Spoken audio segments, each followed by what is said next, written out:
কলকাতা দক্ষিণের deo official পেজে social মিডিয়ায় তিনি একটি হিন্দি ছবির গানের ভিডিও পোস্ট করে সেখানে সেই অফিসিয়াল সাইটে লেখা হয়েছিল যে এবারের ভোট অবাধ, সুষ্ঠু, শান্তিপূর্ণ হবে। যদি তাতে কারো সমস্যা হয় তার জন্য বার্নাল বোরোলিনের দাওয়াই দেওয়া হলো। এবার সেই পোস্ট উইথড্র করে নেওয়া হলো, সেই পোস্ট তুলে নেওয়া হলো। কিন্তু পোস্ট তুলে নেওয়ার পরেও প্রশ্ন থেকে যাচ্ছে। এক এক করে সেই প্রশ্নগুলোর উত্তর খোঁজার চেষ্টা করবো। আমার সঙ্গে সোমরাজ রয়েছেন। সোমরাজ, প্রথমে জানতে চাইবো যে এই পোস্ট তোলা হলো কেন, তার কোনো ব্যাখ্যা দেওয়া হয়েছে?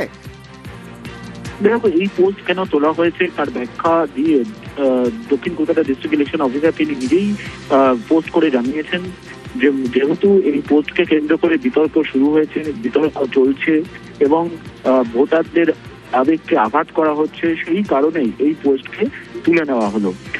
তুমি দেখেছো যে গত রবিবার রাতে এই পোস্ট ডিও সাউথ কলকাতা পেজে করা হয়েছিল, যেখানে ফিল্মি কায়দায় ভোটারদেরকে যাতে ভয় না পাওয়া হয়, না পান, সেই জন্য আবেদন জানিয়ে বার্লিন ও বোরোলিন এই দুই দাওয়াই দিয়েছিল দক্ষিণ কলকাতা ডিস্ট্রিক্ট ইলেকশন অফিসার, যাকে কেন্দ্র করে বিতর্ক শুরু হয়। রাজ্যের মুখ্য নির্বাচনী আধিকারিক তিনি লিখিত রিপোর্ট চান, সেই লিখিত রিপোর্ট আসে রাজ্যের মুখ্য নির্বাচনী আধিকারিকের কাছে। তিনি গোটা বিষয়টি রিভিউ করেন এবং তারপরে তিনি নির্দেশ দেন যাতে এই পোস্টটি দ্রুত প্রত্যাহার করে নেওয়া হয়, অর্থাৎ পোস্টটি যাতে মুছে দেওয়া হয়।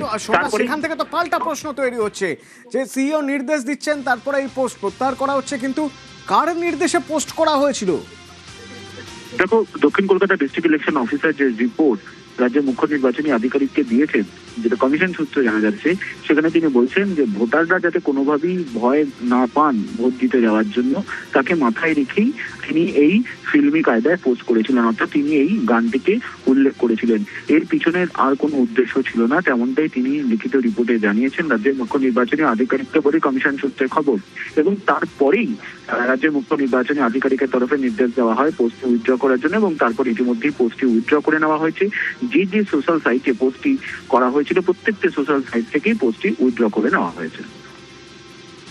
ধন্যবাদ সোমরাজ। পোস্ট তো উইথড্র করা হয়েছে, কিন্তু যে বিতর্ক চলছিল সেই বিতর্ক এখনো থামেনি।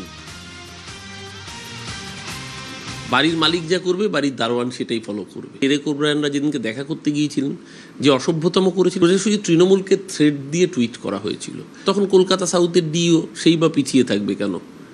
তো লড়াই চলছে, দাবাং হওয়ার লড়াই। শব্দবন্ধ যদি কোনো পলিটিক্যাল পার্টি ব্যবহার করতো তার বিরুদ্ধে ওনারা এফআইআর করতেন।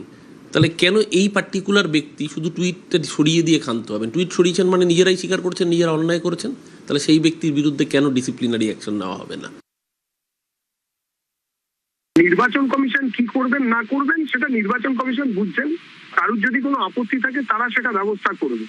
কিন্তু আমাদের যদি এইরকম পরিস্থিতি দাঁড়ায়, আসন্ন যে নির্বাচন, প্রাক নির্বাচনী, নির্বাচন চলাকালীন এবং নির্বাচন পরবর্তী কোনো রকম হিংসা যেন না হয়, এটা যেমন নির্বাচন কমিশনকে নিশ্চিত করতে হবে, সেরকম আমাদের যারা আমরা রাজনৈতিক দল তাদেরকেও নিশ্চিত করতে হবে। সুতরাং এই নিয়ে আমি বিতর্কের মধ্যে আমি যেতে চাই না। নির্বাচন কমিশন যদি কোনো ভুল করে থাকেন তার উত্তর ওনারাই দেবেন, বিজেপি দেবেন।